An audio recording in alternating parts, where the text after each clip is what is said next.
33 years in power and hoping for more. Robert Mugabe seeks to extend his rule in Zimbabwe. But will it be more of the same or the dawning of a new era? This is Inside Story.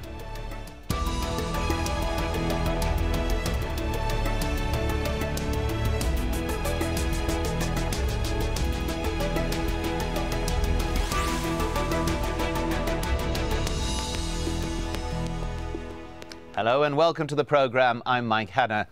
Zimbabwe has only known one leader since gaining independence in 1980, and Robert Mugabe is determined that won't be changing, for now at least. At 89, he's seeking a fifth term as president.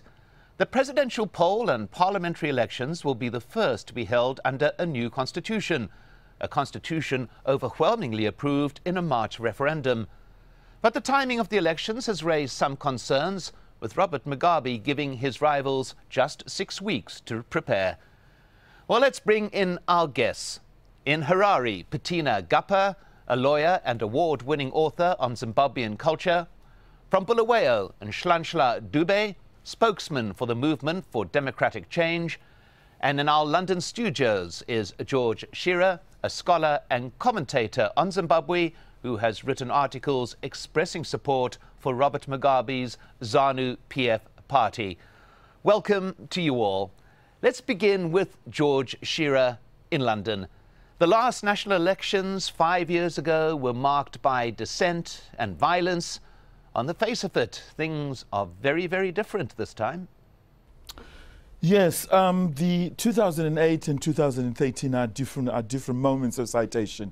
The conditions both on the ground and in the mood in the country, the political questions and political issues people are facing are different. So in a way, one is looking at a completely different page from now compared to 2008. And I think what is the kind of predictions people were making in 2008 were based largely on reading what was in the manifestos and what people imagined would be the case. Now people have some idea of what each political party or each political grouping is capable of doing, is capable of, will be able to do.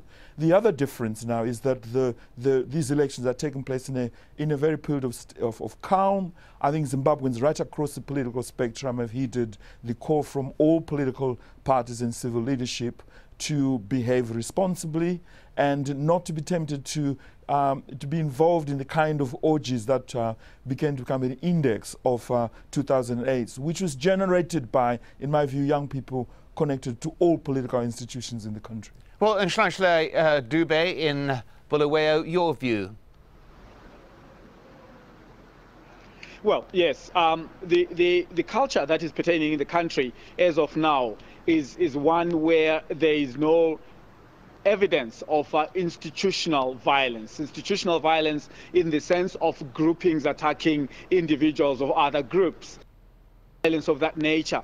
However, while you want to look at violence from typically a physical nature, you want to also speak to violence from a perspective of the overhanging messages from the leaders of the military, which, by the way, has not been rescinded, that they would not salute a particular person who wins if they didn't go to the liberation struggle. So what that does is that it in fact speaks to the leaders of the hitherto opposition parties who were not participators in the liberation struggle. So in our view, there is still a tacit reminder of the previous violence, while it is not active in the environment, but people are reminded easily when statements like that are issued. But also, you look at the problems that are created by the mishandling of the electoral process by the Zimbabwe Electoral Commission, and you say to yourself, this is a pointer to an election whose outcome might be questioned, and therefore, if it's questioned, the legitimacy argument might still come back to haunt us. We had wanted this election to be an election where all preparations are done in time with time, so that the outcome is one that is not contested, where generally Zimbabweans say we won or we lost, but it reflects the will of the people in general. Well, we'll get back to many of those points in a moment, but first let me go to Petina Gappah in Harare. Your view on the lead-in to this electoral process, as we are saying, on the face of it, very much calmer than 5 years ago. Thank you so much, Mike. Yes, you're absolutely right. And George and Nhlanhla, if I may call them that, are also absolutely right to say that this is an election that is taking place in a framework of incredible calm. There's no violence, and especially not of the institutionalized kind, as Nhlanhla has said. But I'm afraid that that may actually lull Zimbabweans as well as observers into a false sense of security. Because the real issue here is not that there is an absence of violence, which of course is important, but what is the credibility of this election? And these are some of the issues I think that Nhlanhla alluded to, and I hope we can get into those issues in greater detail. Well, George Shire, let's get to that credibility issue about the elections. I've been dying to say something about that. I really just was talking about the difference between 2000 and 2009. I think it is important, you know, what, if I take what Nhlanhla just said in the first instance, what leaders of, army generals and army chiefs or whoever they are have said about who they would support or who they salute is not in itself a kind of coded message about violence. It's their position that they make. One can agree with them or disagree with them. They are entitled to say whether or not they would support somebody who does not support the ideals of the liberation movement. And the very exaltation and support of the ideals of the liberation movement is very much inscribed, I think, in the second preamble, in the second paragraph of the preamble of the new constitution. So some people might argue that way. Now, I know there has been controversy about whether or not leaders of the military should be saying those comments or not, but that in itself has no bearing on the way in which the electoral process or the electoral outcome is going to be. And the second thing is to do with the period in which Petina has described, which to do with the period, the preparatory period getting into these elections. Everybody knew that the life of this parliament was going to end on the 29th of June. Everybody knew there would be no mechanism whatsoever in unless, of course, you wanted Robert Mugabe to rule by decree, that there would have to be one way or another an election within that. Zanu-PF has been trailing its election manifesto and desire to have one for the last 2 or 3 years. So no one in the country really had any illusion that the election was around the corner. Now, there are some arguments that people are trying to make about whether or not to make it. That's really a red herring about. The question is whether the mood in the country can tell us, or can tell the mood in the country which way events are going to be predicted, or what's going to happen on Wednesday. And my judgment based on the conduct of people in the primaries, the participation and numbers of people attending all-star rallies, and the general mood of people and thinkers looking on the mood that Zanu-PF and Robert Mugabe are looking towards a victory. Those are the signs that we are. We might want to talk about why that is the case. And clearly there's some issues that could enable us to understand why there is. One of which is the economic. And the economic one is a very important one, because what you see, people now know that the MDC, which has been running metropolitan centers of Zimbabwe for the last 4 or 5 years, have nothing to show for the kind of time. Well, we'll get into, if I may just interrupt you there, George Shire, apologies. We'll get back to economy in a short moment. But I just want to go to Nhlanhla Dube on a particular point that you made there about nobody should be surprised that the elections were called at this particular time. But those who have been concerned about the timing of the elections have said that that new constitution has not had time to be put into effect. And one of the requirements of that new constitution is that all state entities, including the army and the police, be apolitical. And Nhlanhla Dube, is this a concern to you? Is this one of the reasons why you think that the elections are too soon, because the constitution is not fully in place? Well, there are a lot of things that are supposed to happen. One of the major things is that you are supposed to have an opportunity for all the political parties to get fair coverage in the state media, because it is state media, it is public media. It should not be the preserve of Zanu-PF. Now, you want to go back slightly and say you cannot say in a democracy that the military leaders have a right to state who they will support and who they won't support, because saluting itself is a statement of intent to support or not to support, or with the withdrawal of salutation is the withdrawal of support. You couldn't say that in any democracy that the military who must function under the Constitution, which Constitution binds all of us, and which election is arrived at through a civilian process. You can't tell me that the military serve for institutionalizing a coup, that they can be allowed to say, we won't support that person if they become president, we can only support this type of person if they're president. It then begs the question, what then happens if the person they don't want to support becomes president? So you couldn't say that in a democracy that is something that can be said and it can be argued intellectually whether it's correct or not correct. It is obviously not correct. Well, George Shire, I will get back to you in a moment, but let's just hear from, if I may, hear from Petina Gappah on this particular issue, on the timing of the election, and whether there is concern that the new constitution has not fully been implemented. No, thank you so much, Mike. You know, I'm very amused to hear George's comments because, you know, reading the mood of the people of Zimbabwe all the way from England is very different from actually being on the ground and reading what the mood is. And sorry, the way I was in Zimbabwe last week, there's a real desire for change in this country. There's a real desire for change in this country. But I want to go back to the very important questions that Nhlanhla has raised. If you don't mind, George, I'd really like to finish my point. I just want to go back to the points that Nhlanhla has raised. And it's absolutely correct that the Constitution requires all security chiefs to be impartial in the exercise of their duties. Now, if you have a retired general, as we saw last week, telling villagers in a rural area that if they vote for MDC, there's going to be war in Zimbabwe, that is absolutely not in line with their duties under the Constitution. Of course, they have personal preferences as to who they would like to see rule the country, but they cannot use their platforms as security chiefs to threaten the people of this country to say, vote for this person rather than this person or else we'll go back to war. And unfortunately, that is what has been happening. Well, George Shire, are you disagreeing there? I see that you are shaking your head very vehemently. Are you disagreeing with the principle or the facts of what has been stated? I'm both. I'm both. Let me start with what I was trying to say in relation to the constitutional position. The constitution position, no one has said, I haven't heard any member of the military saying that they will not abide with the Constitution. Okay, that's one. The Constitution itself establishes a chain of command from whoever is the president to who gets salute. That's the second. The Constitution itself also talks about exalting the ideals of the liberation war, right? The liberation movement.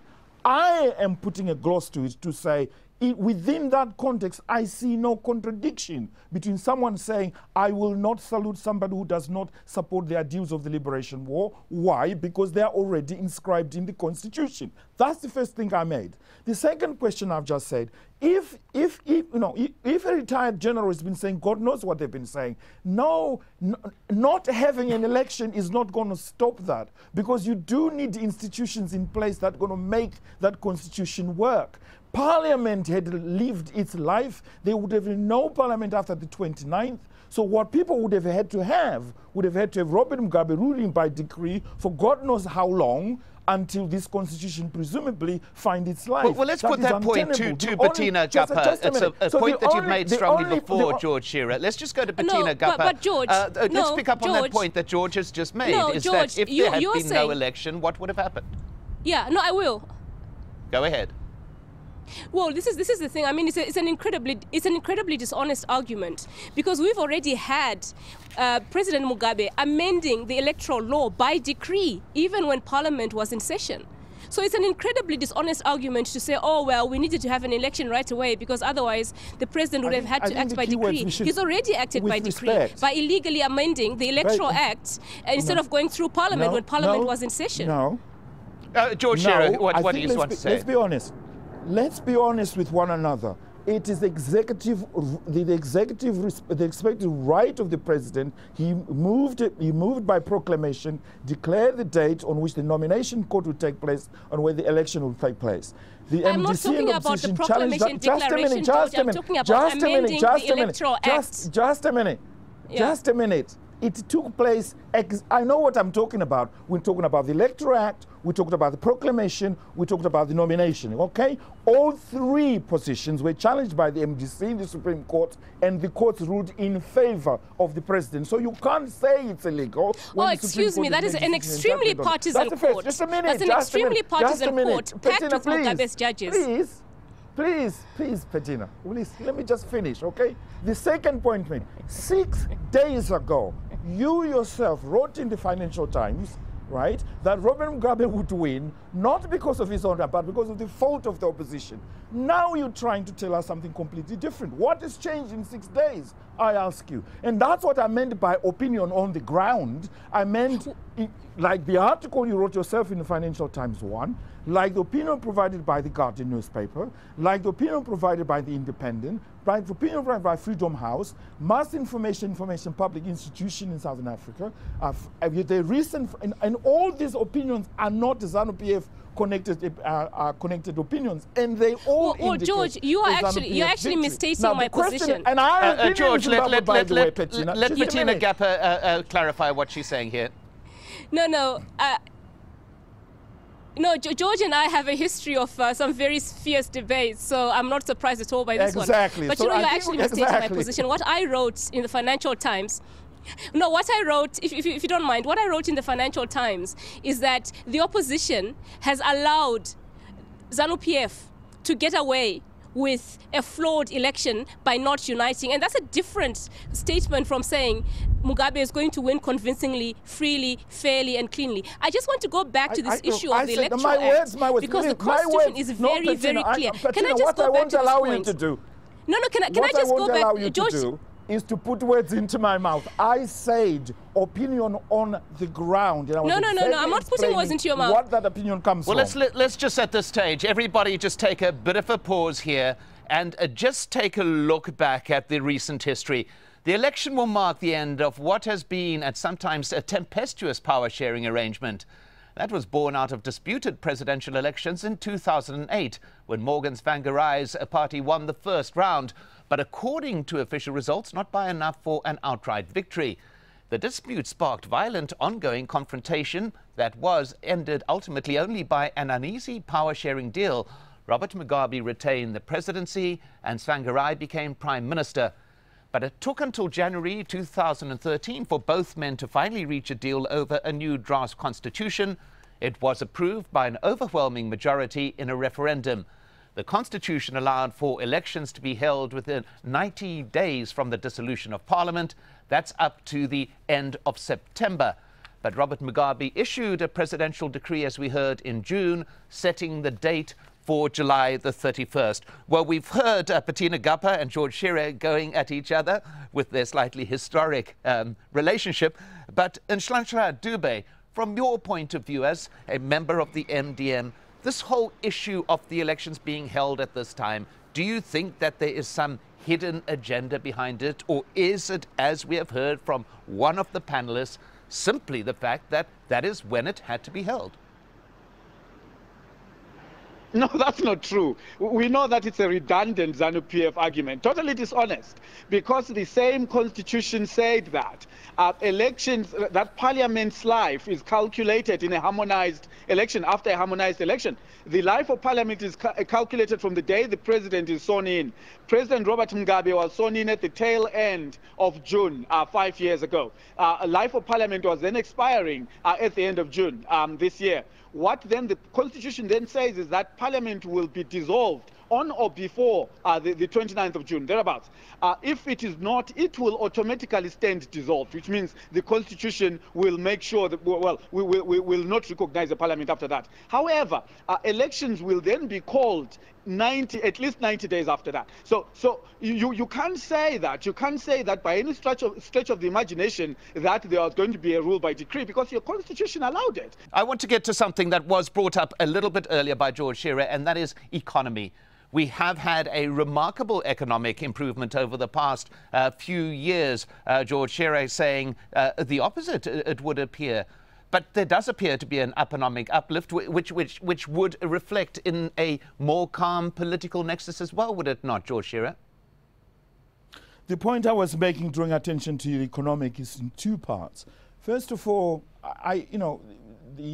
Professor Dube was a Minister of Trade and Industry in the last coalition government. He would be the best person to speak directly to the conditions created by the government, the coalition government, to attract things like investment, inward investment, and so on. I create conditions in which places like Blue Whales, which have seen consistent for the last 10 years, capital flight out of the region. And he said some very interesting remark a week or two ago, that he was concerned that the Minister of Finance, the Treasury, had for one reason or another, blocked the flow of support to small businesses in places like Bulwer to the effect that it caused thousands and thousands of jobs. That's one point to bear in mind.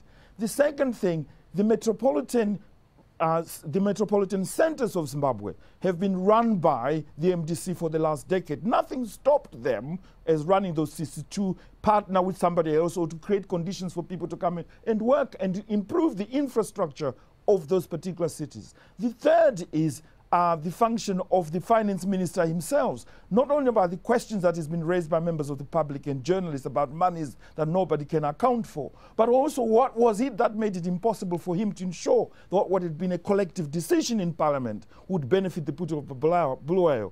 And Morgan Tsvangirai, who was supposed to be leading the Minister of Council of Ministers, why didn't he check to see that these two ministers are Well, let's go to Nhlanhla Dube, if I may, at this particular point, because we are coming towards the end. Nhlanhla Dube, would you respond to that very quickly? If for a change, George can allow us to speak, if George can allow us to speak to the same extent that he speaks without being interfered, I think we will have a beautiful interview, we'll have a beautiful conversation. It doesn't help to keep listening to his voice, budging in when we don't budge in, when he makes his own points, invalid as they may be. Well, make your point, please, You know Nhlanhla. what happened? Cabinet decided that the Zisco deal with ESA must go ahead. We know that the Zanu-PF-led Ministry of Mines stopped that process from going ahead, jeopardizing the thousands of jobs that are at Zisco. Secondly, and most importantly, you will realize that Zanu-PF decided to peg prices for products in shops, and that created the serious downturn of industry, the serious downturn of products, to a point where there was nothing on the shelves. That is directly, squarely on the desk of Zanu-PF. So Zanu-PF are behaving like the village idiot who sets a house on fire, puts out the fire and claims that they've done a good job. Well, let's go for one final word, a final word, if I may, from Petina Gappah, a final word. Great differences being heard here. Just on the economy, I think one of the policies that it scares me a little bit that Zanu-PF is pushing is this whole indigenization policy. It is not a policy that is centered on creating or expanding the economy. It is a policy that is centered on taking what's already there and then distributing it. And as we've seen, Zanu-PF doesn't have exactly a great track record in running institutions. So I'm extremely worried about what indigenization will mean for the country. But I do want to go back to the very, very important question of process, because I don't think we've really analyzed that enough. And my main concern at this moment is that the world is going to look at Zimbabwe and say, because there's no violence, because people aren't killing each other, no one is being tortured, no one is being beaten up, therefore this is a clean and credible election. And if the world does that, if the African Union especially comes to that conclusion, they would be setting the bar extremely low for African elections, because there are so many issues around this election that I think needs to be explored in greater detail, particularly the issue of the voters' roll. I do not understand why the voters' roll is a state secret. It was only released to the parties yesterday as a hard copy, when the law actually says that an electronic copy has to be circulated, has to be distributed so that it is searchable and so that it is usable. So there are a lot of issues, not just the proclamation of the election, not just the parties and constitutional court, but also, very importantly, the voters' roll, which, by the way, has apparently 6.4 million voters in a population of 12.9 people, meaning that we have one adult to every child. That is impossible. That is an impossible demographic fact for an African country. So I really would like us to move beyond the question, was this election violent-free or not, because there are so many other issues that go to the heart of whether this actually is going to be a credible election. Well, at that particular point, the debate will continue long and hard, elections taking place. But thank you to my guests, Petina Gappah and Nhlanhla Dube and George Shire. Don't forget, you can find this program at facebook.com/AJ Inside Story, and you can leave us your comments there too. Thanks for watching. I'm Mike Hanna. Goodbye for now.